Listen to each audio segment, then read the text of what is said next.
Alors, bonjour tout le monde. Parfois, on se pose la question, qu'est-ce que je peux faire pour vraiment plaire à Dieu? À quoi ressemblerait ma vie? À quoi ressemblerait une vie qui serait vraiment marquée par la piété? Différents chrétiens peut-être, ou même différentes philosophies de vie peuvent avoir des idées différentes. Ça peut être... on peut penser à une liste de choses à ne pas faire. Et certainement que dans tous les systèmes éthiques, il y a des choses à ne pas faire. On peut penser à une liste de choses à faire. Ça pourrait être une diète disciplinée de prière, de jeûne, de méditation, de textes sacrés, de peu importe la religion. Être une bonne personne, de donner généreusement. Mais qu'est-ce que la vraie piété selon Jésus? Qu'est-ce qu'une vie qui plaît vraiment à Dieu selon Jésus? Le texte qu'on va regarder aujourd'hui ne va pas répondre de façon exhaustive à tout cela, mais va nous donner certains contre-exemples à quoi la vraie piété ne ressemble pas. Car le texte d'aujourd'hui, on voit une série d'accusations que les pharisiens, ces hommes très religieux, avaient envers Jésus. C'est pourquoi j'ai appelé le message d'aujourd'hui « Accusation, à quoi ressemble la vraie piété ?» On va voir 3 exemples de fausse piété, selon les pharisiens, ce à quoi Jésus conteste avec ce à quoi ressemble la vraie piété. Donc, je vous invite à ouvrir votre Bible dans l'Évangile selon Luc. On va lire notre passage au complet. Et ensuite, on va le regarder en 3 sections.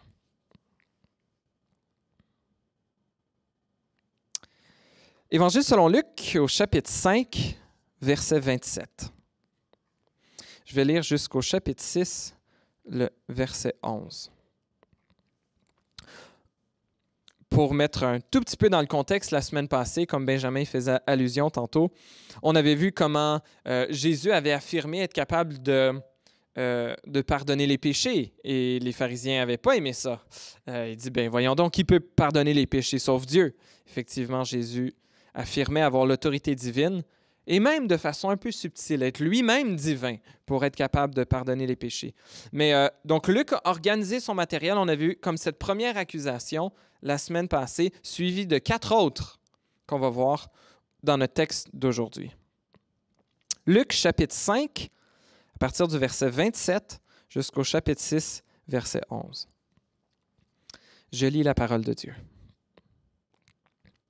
Après cela, Jésus sortit et il vit un collecteur d'impôts du nom de Lévi, assis au bureau des taxes.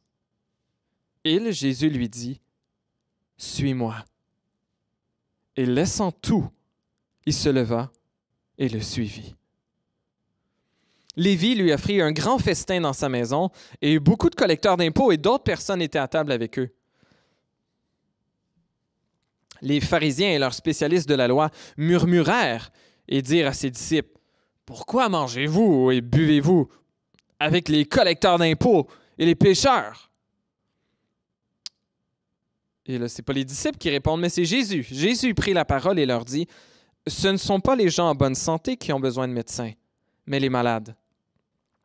Je ne suis pas venu appeler des justes, mais des pécheurs à changer d'attitude ou à la repentance. »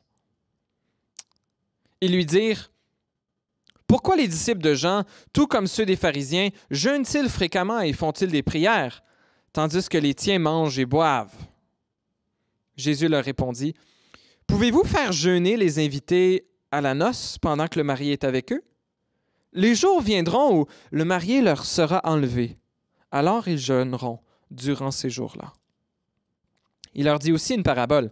« Personne ne déchire un morceau de tissu d'un habit neuf pour le mettre à un vieil habit.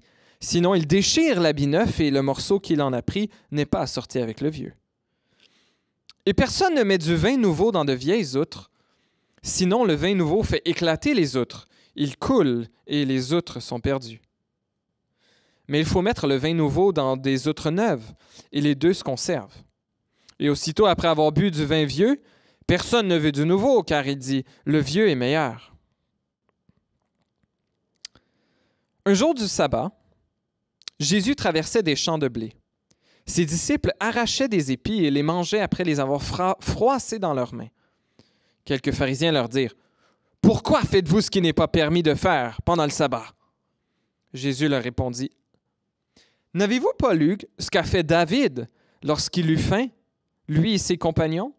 Il est entré dans la maison de Dieu, a pris les pains consacrés, en a mangé et en a donné même à ses compagnons, bien qu'il ne soit permis qu'aux prêtres de les manger. » Puis il leur dit, « Le Fils de l'homme est le Seigneur du sabbat. » Un autre jour de sabbat, Jésus entra dans la synagogue et se mit à enseigner.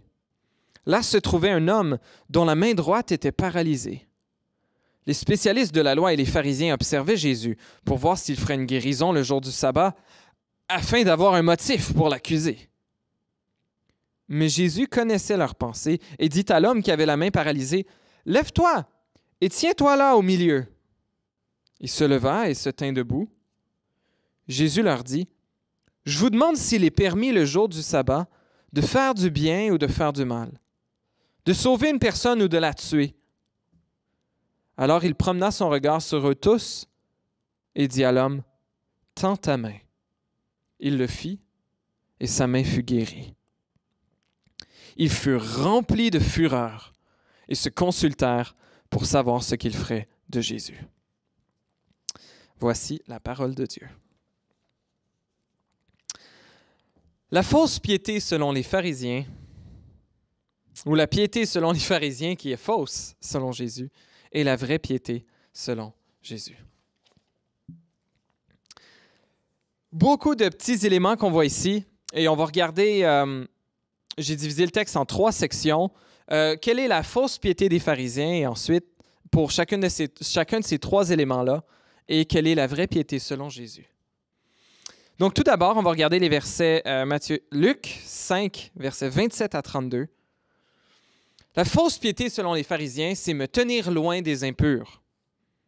Tandis que la vraie piété selon Jésus, c'est aimer activement tous pour leur témoigner de Jésus. Notre texte aujourd'hui commence avec Jésus qui voit un collecteur d'impôts du nom de Lévi. Les autres évangiles nous disent c'est-à-dire l'évangile de Matthieu nous dit que cet homme s'appelait Matthieu.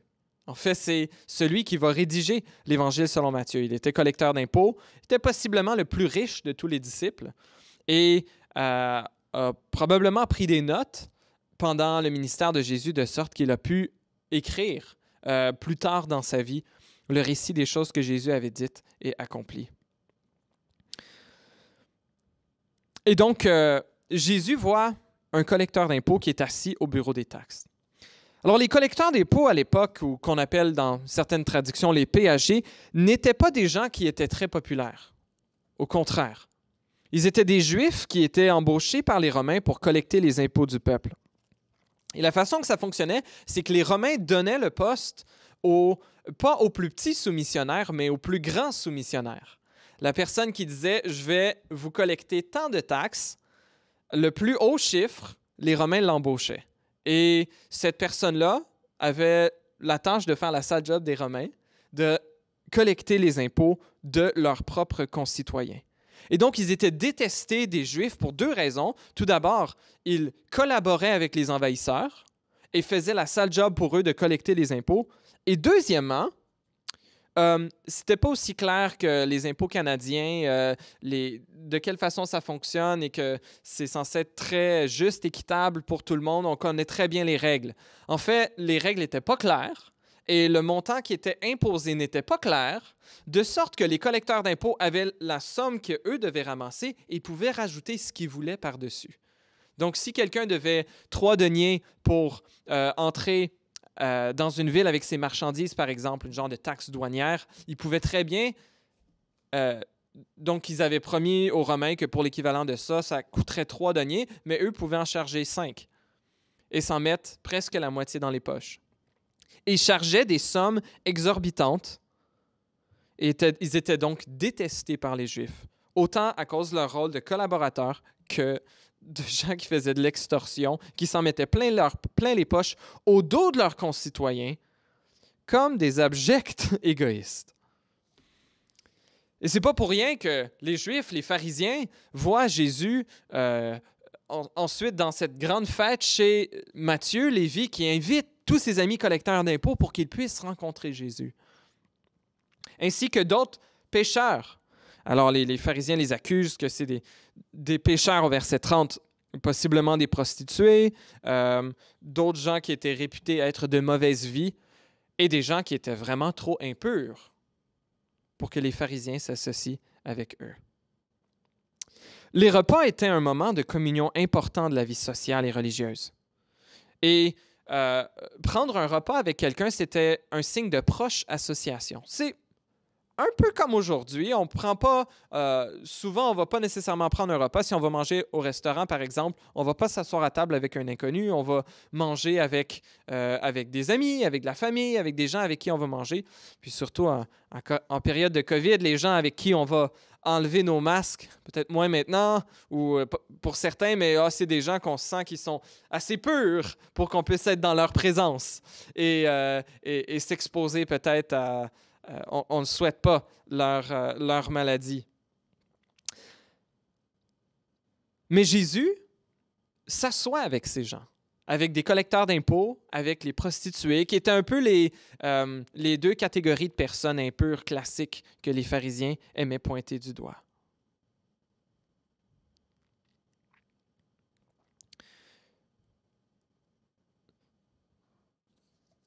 Est-ce que nous leur ressemblons parfois cependant? Est-ce que nous aussi, nous avons des gens avec qui nous pouvons manger et des gens avec qui nous ne mangerons pas? Ou des gens avec qui nous nous assoirons et des gens avec qui nous ne nous assoirons pas?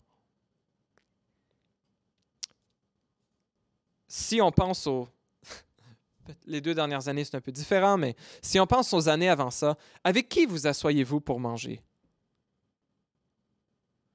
Qui invitez-vous? Avec qui allez-vous manger? Et manger, ça peut être juste une métaphore pour quelque chose de plus large dans la vie. Est-ce que c'est seulement les gens dont la situation socio-économique vous ressemble? La question est bonne pour moi aussi. Est-ce qu'on invite des gens différents chez nous aussi? Ou est-ce qu'il faut un haut degré de similitude et de pureté pour recevoir des gens chez nous? Jésus répond à la question des pharisiens avec la nature de sa mission. Alors qu'eux reprochent à Jésus de certainement se rendre rituellement impur, de manger avec des gens impurs, Jésus leur répond au verset 31 et 32, « Ce ne sont pas les gens en bonne santé qui ont besoin de médecins, mais les malades. Je ne suis pas venu appeler des justes, mais des pécheurs à la repentance ou à changer d'attitude. » Jésus leur explique sa présence auprès des collecteurs d'impôts et des pécheurs parce qu'il veut pouvoir leur apporter des soins spirituels, parce qu'il veut pouvoir les appeler à la repentance et qu'ils obtiennent une guérison toute spirituelle, le pardon de leurs péchés. Dans ce même récit relaté par Matthieu, Matthieu nous dit que Jésus cite le prophète Osée 6, verset 6, et que Jésus dit aux pharisiens, « Allez apprendre ce que signifie « Je désire la bonté et non les sacrifices ». Que l'amour est plus important que le rituel. Je vais à l'église tous les dimanches, ou je me connecte sur mon église tous les dimanches. Je donne l'argent à l'église, je fais ma prière, je lis ma Bible. Mais mon voisin ou mon frère ou mes parents ou mon collègue qui souffre, qui a besoin d'aide, est-ce que ma main se ferme? Est-ce que mon cœur se ferme?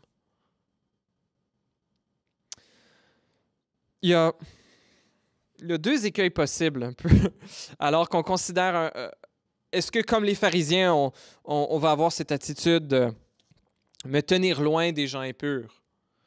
On peut faire donc comme les pharisiens, se considérer un peu comme trop pur ou trop chrétien pour s'approcher de gens dont on n'est pas capable d'endurer le langage ou leur sujet de discussion. Et ainsi, nous évitons certaines personnes et donc n'auront jamais assez de confiance et de crédibilité à leurs yeux pour avoir quelconque impact sur eux. D'un autre côté, l'autre écueil possible, c'est de vouloir être tant aimé et apprécié par les gens de notre entourage, par nos collègues, par exemple, par certaines de nos fréquentations, qu'on veut tant être aimé et apprécié que nous cherchons à nous fondre dans la masse le plus possible et ne partageons jamais l'appel de Jésus à la repentance, la réalité de notre foi, ce que Jésus fait dans nos vies, ce qu'il peut faire dans la leur. Nous voulons être des témoins un peu de l'intérieur, pas avoir l'air fou, mais nous nous préoccupons plus d'être de l'intérieur que d'être des témoins. Et nous n'aurons peut-être jamais d'impact sur eux non plus.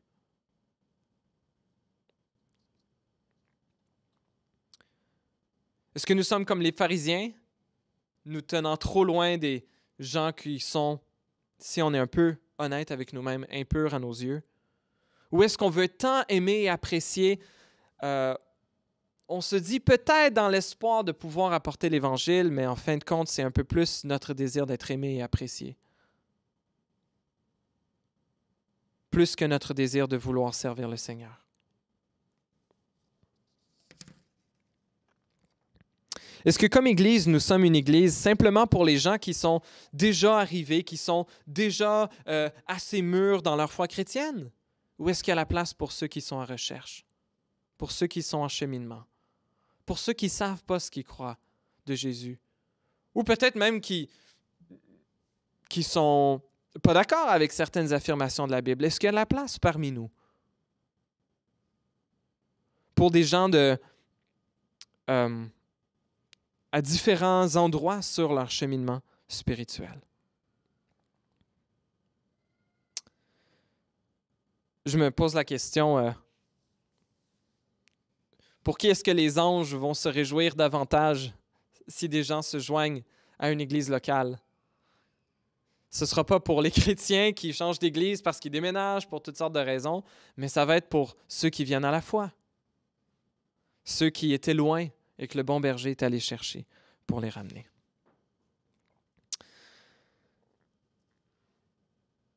Donc la première fausse piété des pharisiens, c'est se tenir loin des impurs, tandis que Jésus, lui, va vers tous pour les aimer et leur témoigner de lui-même. Sachons faire de même. Deuxième fausse piété, c'est de chercher simplement à s'acquitter de ses devoirs religieux. Et on voit les pharisiens, alors que Jésus vient de leur dire qu'il n'est pas venu comme un médecin, n'est pas venu pour les gens en bonne santé, mais pour les malades, que lui est venu faire de même. Il dit qu'il n'est pas venu appeler des justes, mais des pécheurs à changer d'attitude. On dirait que Jésus fait peut-être un peu d'ironie ici, sans que les pharisiens en soient bien conscients. Peut-être qu'il leur dit, bon, vous qui vous croyez juste, je ne suis pas venu pour vous. Si vous ne voulez pas vous reconnaître comme ayant besoin de repentance, ayant besoin de changer d'attitude, ayant besoin d'être réconcilié avec Dieu, mais je suis venu pour les pécheurs et ceux qui le reconnaissent. Alors, les pharisiens, ensuite, après que Jésus leur ait dit ça, s'ils avaient été suffisamment humbles, ils auraient dû reconnaître la validité de ce que Jésus disait.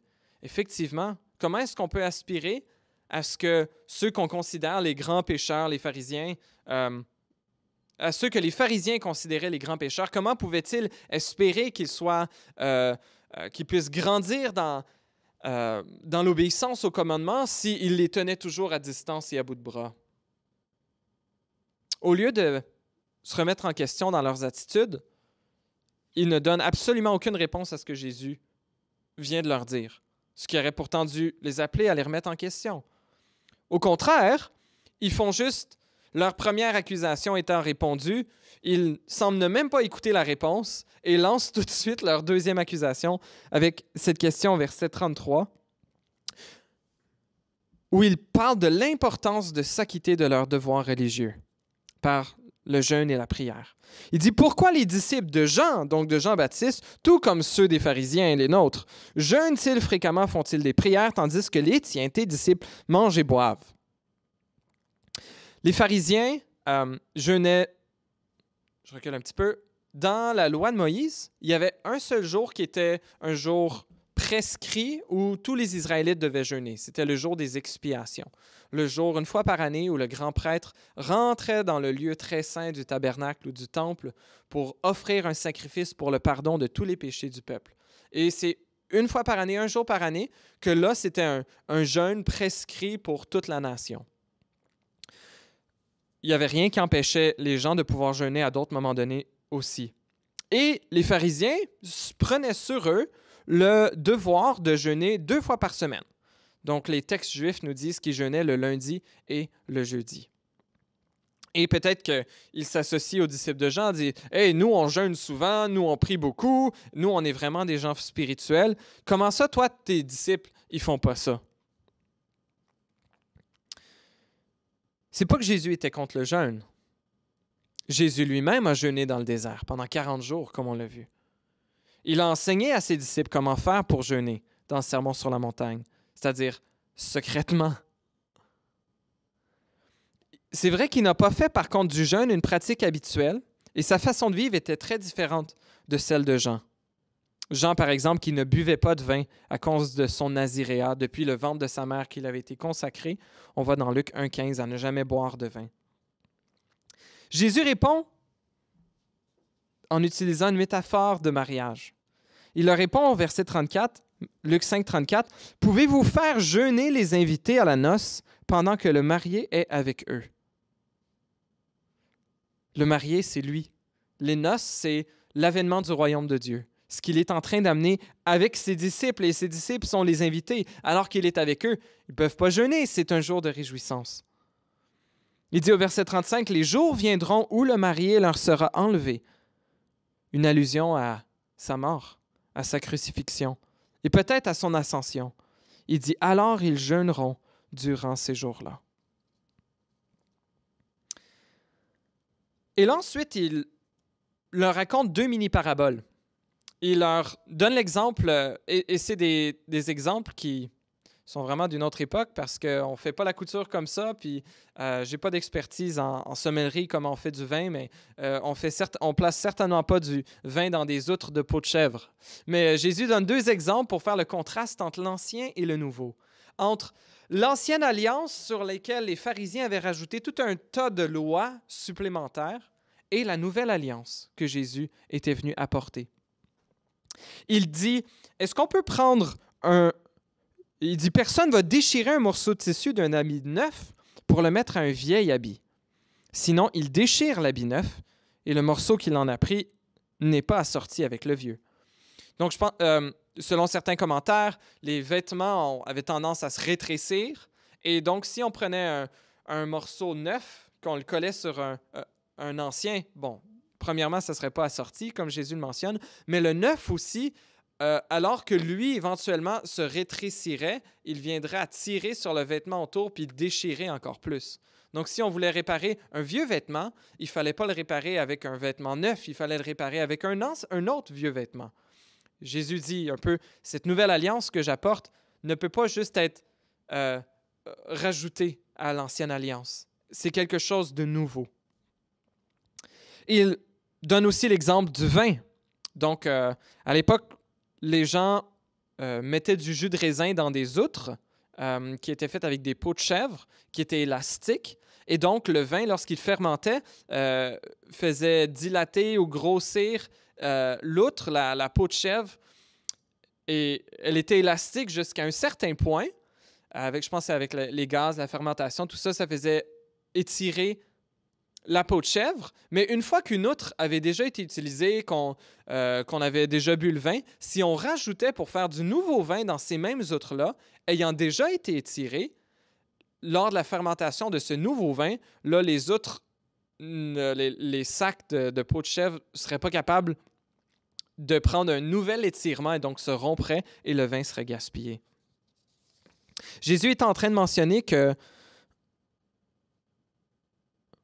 est en train de démontrer l'incompatibilité du légalisme des pharisiens dicté par des humains avec la nouvelle alliance, la nouvelle religion divine que lui venait apporter. Une puissante et effervescente nouvelle relation avec Dieu qui jaillit des confins asséchés d'une vieille religion. Alors que les chefs religieux, les pharisiens, mettaient l'importance sur un suivi rigoureux de jeûner X fois par semaine, de prier X fois par jour, certains de nos amis peut-être peuvent avoir un tel type de religion, un tel type de foi en Dieu, quelque chose de rigoureux, de fardeau. Jésus mentionne que ce que lui est venu apporter, c'est un festin, une noce, où ses disciples sont appelés à célébrer joyeusement la venue de l'époux. Jésus nous invite à considérer la prière non pas comme un devoir religieux sec et aride à mettre en place, mais comme une communion régulière, voire même constante avec notre Père céleste. Jésus n'est pas contre la prière, certainement pas, mais il nous appelle à un nouveau type de prière transformé par cette relation avec Dieu comme Père. Jésus n'est certainement pas contre le jeûne non plus. Il dit que ses disciples jeûneront lorsque le marié leur sera enlevé. Je pense que ça, c'est notre époque. C'est l'époque entre les deux venues de Jésus, alors que le marié nous a été enlevé et qu'on attend son retour, que nous pouvons certainement jeûner. Il y a des bonnes raisons pour le faire et des mauvaises raisons de le faire. Je pense qu'on est appelé à jeûner pour avoir faim et soif de Dieu plus que de nos besoins physiques. J'ai lu une partie d'un livre de John Piper sur le jeûne il y a quelques années. Et il disait que nous jeûnons pour avoir plus faim de Dieu que faim de nourriture. Et que lorsqu'on mange, souvent on mange pour atténuer un certain mal-être. Ça peut être le fait d'avoir faim, ou ça peut être parce qu'on est triste, ça peut être parce qu'on est fâché, ça peut être parce qu'on a honte. Et parfois, on a des drôles de relations avec la nourriture justement parce qu'on sert de la nourriture comme d'une façon de médicamenter notre mal-être au lieu de se tourner vers Dieu. Comme une façon d'endormir un peu les sources de notre stress. Et c'est possible que le jeûne va mettre ça en évidence, va mettre en évidence le fait que je suis stressé, que j'ai honte, que je suis fâché ou que je suis impatient. Et donc, jeûner nous apprend à dépendre de Dieu d'une autre façon que lorsque l'on ne jeûne pas. C'est aussi un exercice de solidarité avec ceux qui n'ont pas assez à manger. Ça peut être une façon pour nous d'exprimer à Dieu un besoin, un désir, de consacrer plus de temps pour pouvoir le connaître et chercher sa face. Nous ne devrions pas jeûner cependant par orgueil, ou pour démontrer une force de caractère, ou jeûner en compétition avec quelqu'un d'autre. J'écoutais le témoignage d'un homme maintenant chrétien qui s'appelle David Wood, qui a un ministère d'apologétique, donc de défense de la foi chrétienne, qui disait lorsqu'il était en prison pour des choses qu'il avait commises, il y avait un ami qui était, un autre prisonnier qui était avec lui, qui lui présentait l'Évangile. Ah non, son ami était... Je suis un peu mélangé. Mais je pense que son ami était musulman. Lui était devenu chrétien en prison et il faisait un peu une compétition, les deux, de qui est capable de jeûner le plus longtemps pour démontrer la supériorité de leur foi. Et je pense pas que c'est nécessairement le type de jeûne qui honore le Seigneur que de vouloir atteindre un standard de maîtrise de notre corps. Une autre mauvaise raison de jeûner serait pour chercher à arracher une bénédiction à Dieu, comme s'il pouvait être manipulé. C'est possible que, comme Jésus le mentionne, nous pouvons avoir un besoin similaire dans notre relation avec Dieu que ce que les pharisiens semblaient avoir. Quelque chose de sec, stérile, austère, asséché. Jésus a dit que celui qui viendrait boire auprès de lui, c'est-à-dire celui qui placerait sa foi en lui, des rivières d'eau vive sortiraient de lui. Jésus ne nous appelle pas à une religion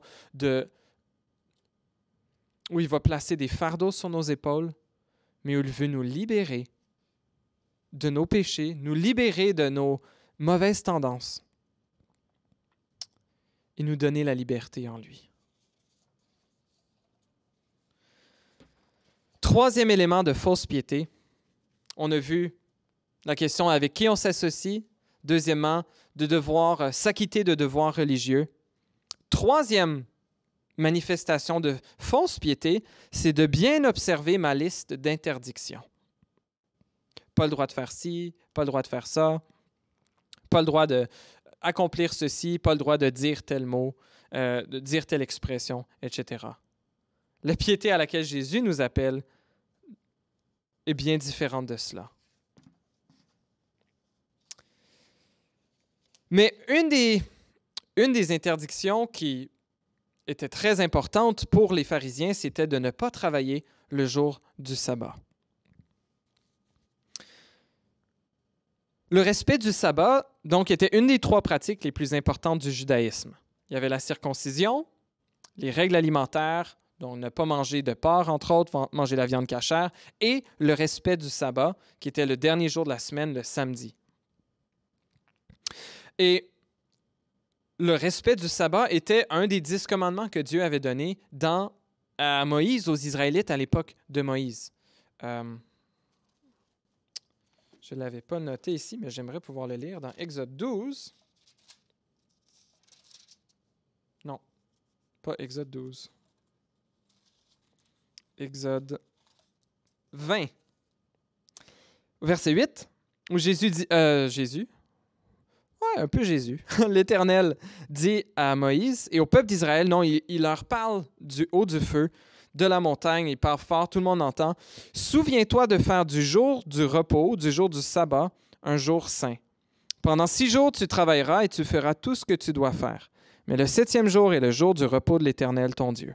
Tu ne feras aucun travail, ni toi, ni ton fils, ni ta fille, ni ton esclave, ni ta servante, ni ton bétail, ni l'étranger qui habite chez toi. En effet, en 6 jours, l'Éternel a fait le ciel, la terre, la mer et tout ce qui s'y trouve. Il s'est reposé le 7e jour.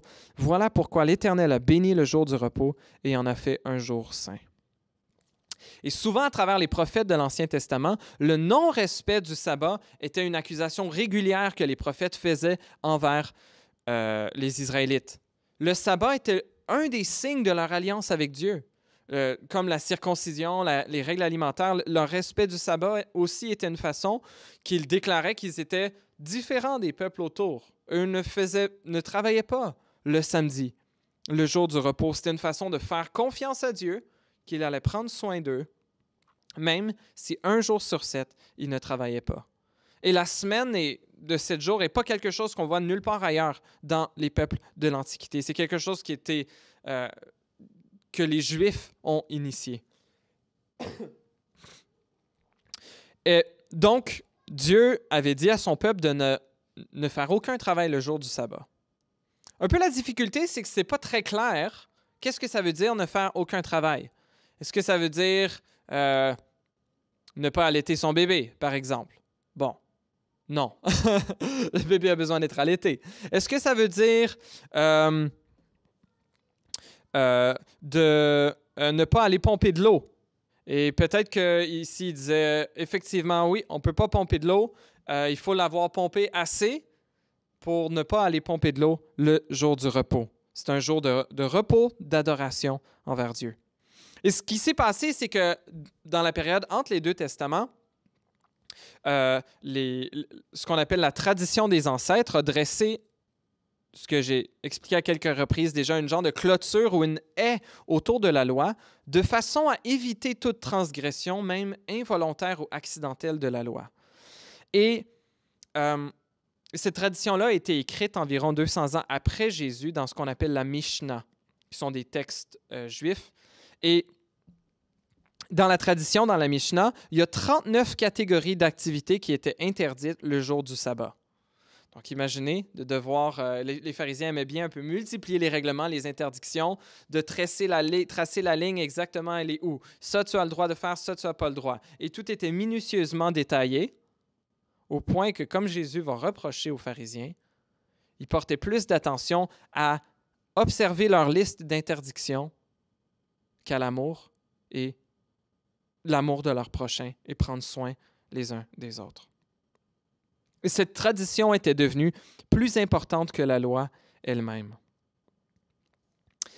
Alors, ce qui se passe, c'est que dans Luc 6, versets 1 et 2, Jésus traverse des champs avec ses disciples. Ils sont en train d'arracher des épis et de les manger après les avoir froissés dans leurs mains. Donc, ils n'étaient pas propriétaires de ce champ-là. C'est ce qu'on appelle du glanage, donc du grappillage, quelque chose que Dieu avait donné le droit aux Israélites de faire. Dans Deutéronome 23, verset 26, il dit « Si tu entres dans les champs de blé de ton prochain, tu pourras cueillir des épis avec la main, mais tu n'agiteras pas la faucille sur les blés de ton prochain. » Même le verset d'avant, ça dit « Si tu entres dans la vigne, tu peux à volonté manger des raisins et t'en rassasier, mais tu n'en mettras pas dans ton panier. » C'est une façon de s'assurer que personne ne meurt de faim. C'est une façon de s'assurer même que les personnes pauvres pouvaient aller ramasser. Donc, le glanage, non, ça, c'est quelque chose de différent. C'est après la moisson, on devait laisser une partie à terre, pas retourner ramasser. Et des gens comme Ruth, dans l'histoire de Ruth, les personnes pauvres, pouvaient aller travailler pour prendre soin de leur propre subsistance. Donc, les disciples ne sont pas en train de voler ici, ils sont en train de faire ce qui est permis. Ils cueillent des épis de blé, les froissent dans leurs mains pour ensuite les manger. Sauf que les pharisiens arrivent, ils disent « Ah ah! » Verset 2. « Pourquoi faites-vous ce qui n'est pas permis de faire pendant le sabbat? » La cueillette d'épis de blé était considérée par la tradition comme un travail, comme une forme de moisson, et il y avait toute une liste de choses qu'on avait le droit de faire et de ne pas faire qui étaient considérées ou non comme de la moisson. Et ici, les disciples de Jésus contrecarraient non pas au principe du sabbat, mais aux lois humaines qui avaient été rajoutées par-dessus cela. Jésus leur répond avec une histoire, avec l'histoire de David lorsqu'il est en fuite de Saül, qui est rentré dans le tabernacle, la maison de Dieu, probablement pas dans le tabernacle, mais il a demandé, il voit le grand prêtre, il lui dit qu'il a besoin de nourriture, et le grand prêtre, le jour du sabbat, est en train de changer les 12 pains consacrés qui étaient sur une des tables dans le tabernacle. Il devait les changer à tous les sabbats, et le pain devait être pour les descendants d'Aaron, pour les prêtres. Et pourtant, le prêtre ici a donné du pain à David, qui lui en a donné à ses compagnons. Jésus donne un peu cet exemple-là aux pharisiens et leur dit, c'est quoi qui était plus important ici, la loi rigoureuse? Ou est-ce qu'on n'avait pas ici une exception? Et il va continuer en disant, le Fils de l'homme est le Seigneur du sabbat. Il fait une comparaison entre David et entre lui-même. Il dit donc, si David, lui, avait eu le droit, dans une situation un peu différente où sa vie était en danger, ce n'est pas le cas des disciples ici, mais de prendre des pains qui normalement étaient réservés exclusivement aux prêtres, d'en manger, en donner à ces hommes, à combien plus forte raison, Jésus, qui est plus grand que David, qui est, il l'affirme, le Fils de l'homme, un titre messianique que Jésus seulement utilise. Le Messie, en parlant de lui-même donc, est le Seigneur du sabbat. On va rediscuter un petit peu plus tard de qu'est-ce que ça veut dire. Alors, si David avait eu le droit de faire ça, Jésus, lui, en tant que plus grand que David, a le droit d'interpréter le sabbat. Dans Marc, l'Évangile selon Marc qui relate ce même épisode, le Seigneur Jésus dit « Le sabbat a été fait pour l'homme et non l'homme pour le sabbat, de sorte que le Fils de l'homme est le Seigneur même du sabbat. »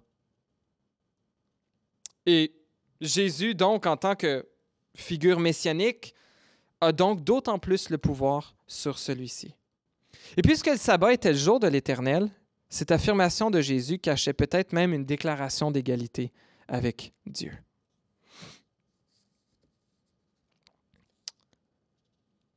Qu'est-ce que ça veut dire donc? Ah non, on va regarder ça après. Allons pour cette deuxième histoire, cette deuxième accusation du jour du sabbat, rapidement.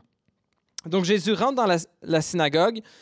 Luc a mis les deux épisodes ensemble parce qu'ils sont thématiquement reliés. Ils parlent de la même chose, des accusations à propos du jour du sabbat.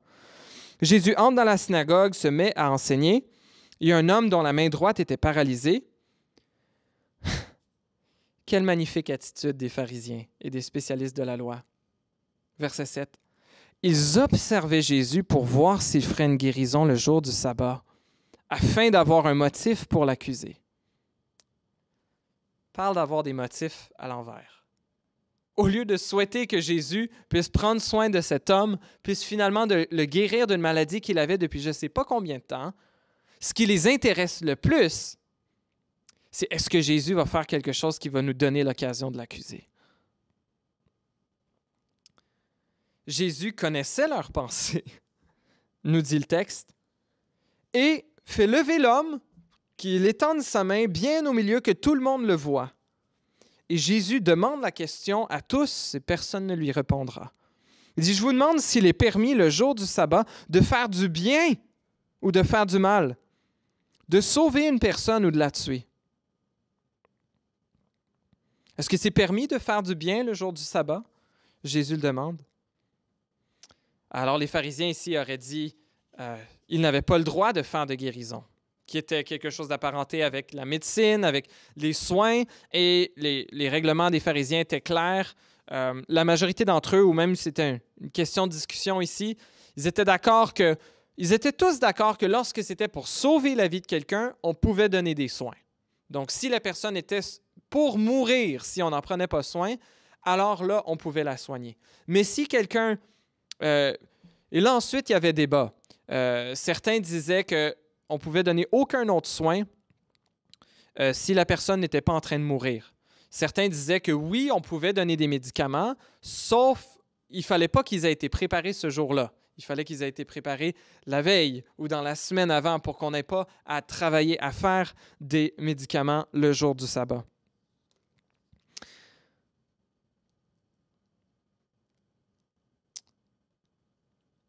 Un peu plus tard, dans une autre occasion, Jésus va poser la question dans Luc 13 et 14. Il va encore avoir des questions par rapport au sabbat. Et Jésus va donner l'exemple, si le bœuf de quelqu'un tombe dans un trou, dans un puits, ou même si son enfant tombe dans un trou, est-ce que vous n'allez pas aller le chercher? Il y avait débat là-dessus aussi, mais Jésus semble dire, oui, c'est correct. Évidemment, si ton enfant tombe dans un trou, zut. Bon, on va lui donner de la nourriture, puis on le tirera demain. Non, on pouvait aller chercher son enfant ou sa brebis, son bœuf. Mais Jésus donne l'exemple. On a ici un être humain, quelqu'un qui est créé à l'image de Dieu, qui est malade depuis je ne sais pas combien de temps. Est-ce qu'on ne peut pas en prendre soin le jour du sabbat?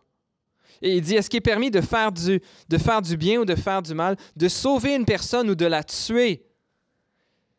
On peut voir que Jésus est un peu en train de les accuser de leurs intentions. Alors que Jésus cherche à faire du bien, eux, les pharisiens, vont brasser dans leur cœur leur désir de faire tuer Jésus parce qu'il fait du bien le jour du sabbat. Oui, c'est vrai que la pénalité pour travailler le jour du sabbat était d'être mis à mort. C'était quelque chose de très rigoureux que Dieu avait dit. Mais Jésus allait guérir quelqu'un. Jésus n'est pas en train de mettre en contraste un peu les règlements des pharisiens puis de leur dire, vous devriez être juste un peu moins libéraux, d'être un peu plus libéraux, là, moins conservateurs, d'être plus libéraux, juste d'être un peu plus permissifs. Jésus est en train de leur dire, vous n'avez même pas compris c'est quoi le principe du sabbat. Et ici aussi, dans l'Évangile selon Matthieu, Jésus va citer le même verset qu'on avait vu tantôt dans Osée 6, 6, où Jésus leur dit, Euh,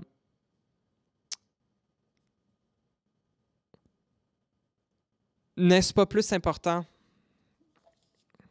Je suis désolé, j'ai plusieurs pages ici. Et en tout cas, je vais aller chercher dans Osée 6.6 pour ne pas faire une fausse citation. Dieu dit, « En effet, je prends plaisir à la bonté et non au sacrifice, à la connaissance de Dieu plus qu'aux holocaustes. » Jésus dit donc aux pharisiens, « Vous devriez savoir que l'amour pour Dieu, l'amour pour le prochain est plus important que le rituel, que le sacrifice, que d'apporter ton offrande. Il y a des choses plus importantes, l'amour de Dieu, l'amour du prochain, et vous avez mis l'accent sur les détails rigoureux, la liste de choses à ne pas faire. Et vous avez raté le sens de la loi. »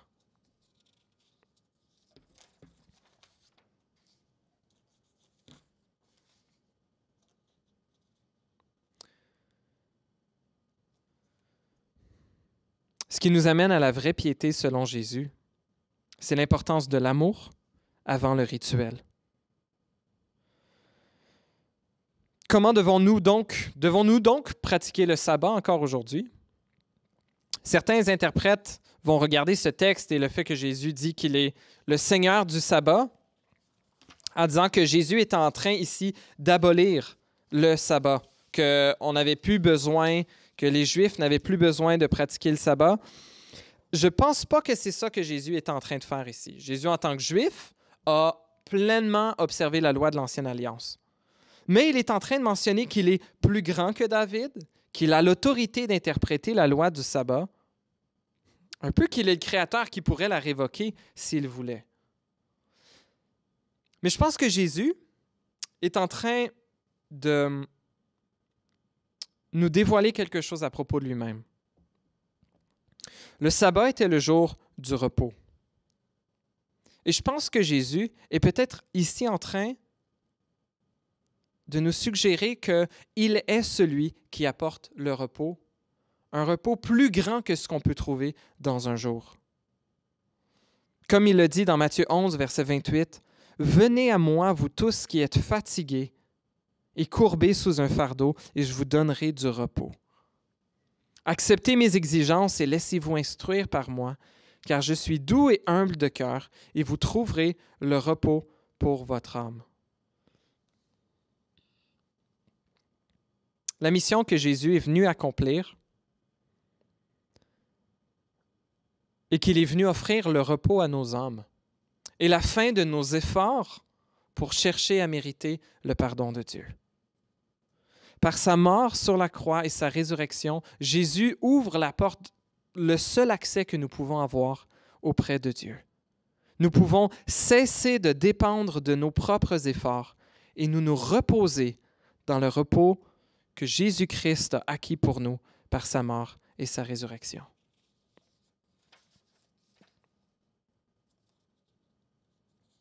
Jésus est venu nous offrir un plus grand repos qu'un seul jour. Est-ce que les chrétiens, on doit observer un jour de repos, que ce soit le samedi ou le dimanche? Certains chrétiens le croient. Je ne pense pas, c'est ma conviction personnelle, et celle de vidéo, la position de la majorité des chrétiens que je connaisse au Québec, c'est qu'il n'y a pas d'obligation de respecter un jour de repos particulier. Que Jésus est celui qui est le repos qui nous était annoncé. Dans Colossiens 2,16, moi je trouve que c'est un texte qui est super clair. Pour répondre à cette question-là,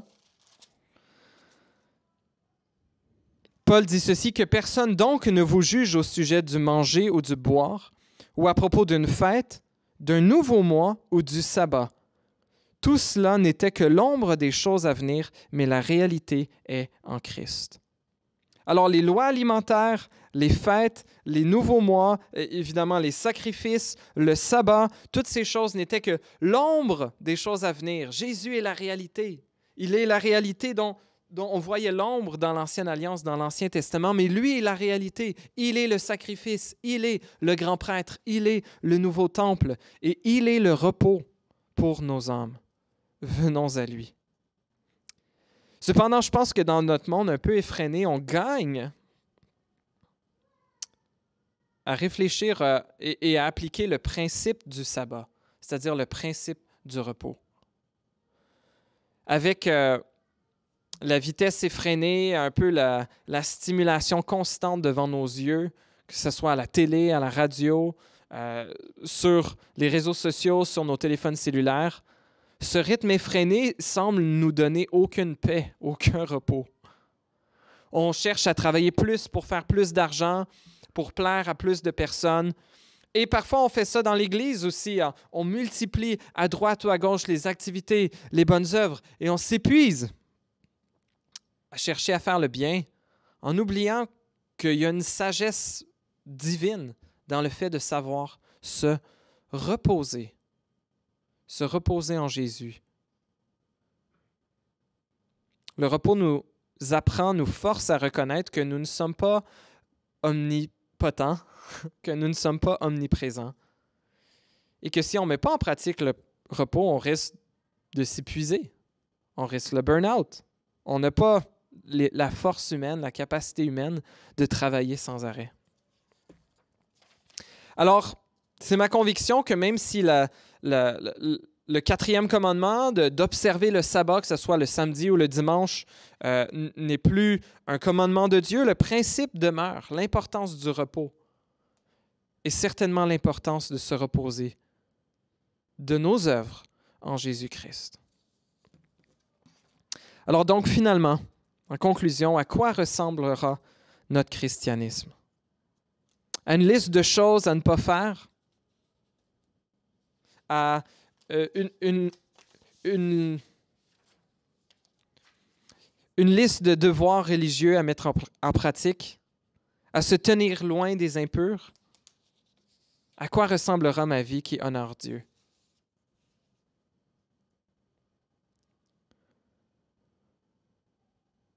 Ça va être de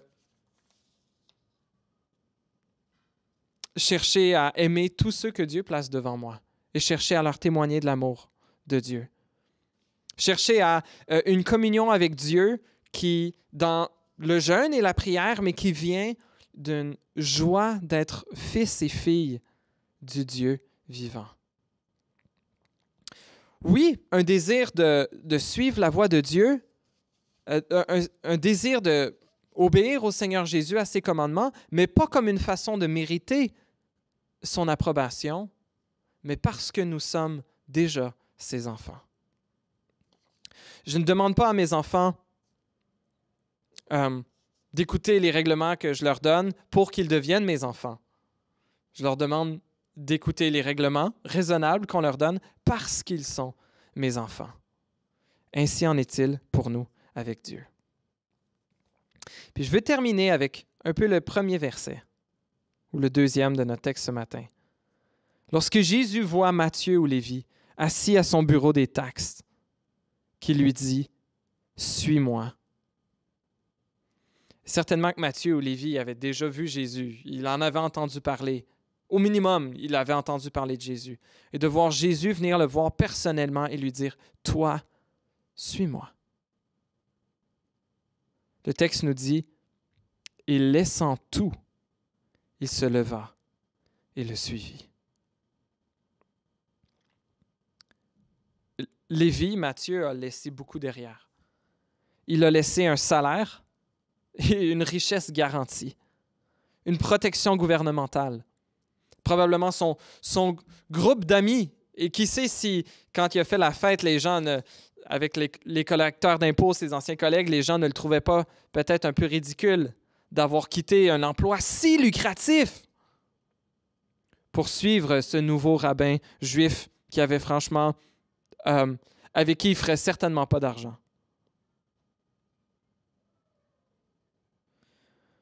C'est possible que suivre Jésus puisse nous coûter cher à nous aussi. Le Seigneur Jésus nous appelle, si nous voulons le suivre, si tu veux le suivre, si tu veux considérer le suivre. C'est possible qu'il t'appelle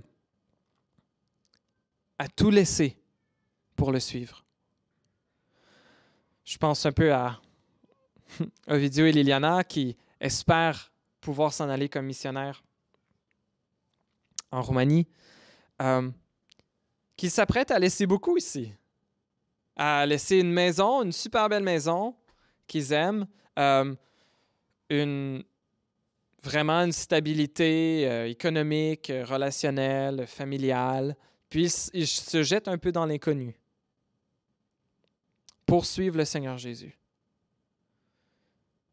Et certains de nous, c'est possible que le Seigneur, on soit dans une saison de vie aujourd'hui où le Seigneur nous appelle à renoncer à des choses pour le suivre.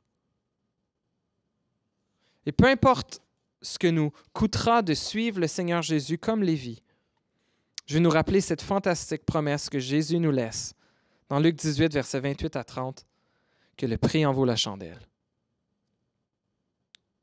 Alors que Pierre posait la question à Jésus, « Voici, nous avons tout quitté et nous t'avons suivi. » Et Jésus leur dit, « Je vous le dis en vérité, personne n'aura quitté à cause du royaume de Dieu sa maison. » Il dit, ou sa femme, peut-être dans le cas où quelqu'un ou sa femme l'aurait laissé parce qu'il est devenu chrétien. Ses frères, ses parents ou ses enfants, sans recevoir beaucoup plus dans le temps présent et dans le monde à venir, la vie éternelle. Le Seigneur Jésus nous donne une fantastique promesse, que peu importe le coût pour le suivre aujourd'hui, ce coût en vaudra la chandelle déjà dans cette vie présente, mais certainement dans le monde à venir. Prions. Seigneur, nous voulons te demander ton aide, que tu puisses arracher de nous les couches de légalisme.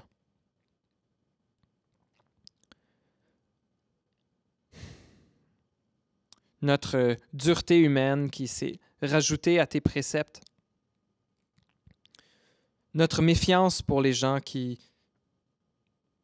n'ont pas un style de vie comme le nôtre. Oh Seigneur, rends-nous comme Jésus. Rends-nous comme ton Fils. Prêt à tout pour ton royaume. Prêt à quitter les cieux, la gloire, le confort, pour venir parvenir au salut de l'humanité. Merci Seigneur. Gloire te soit rendue. Dans le nom de Jésus.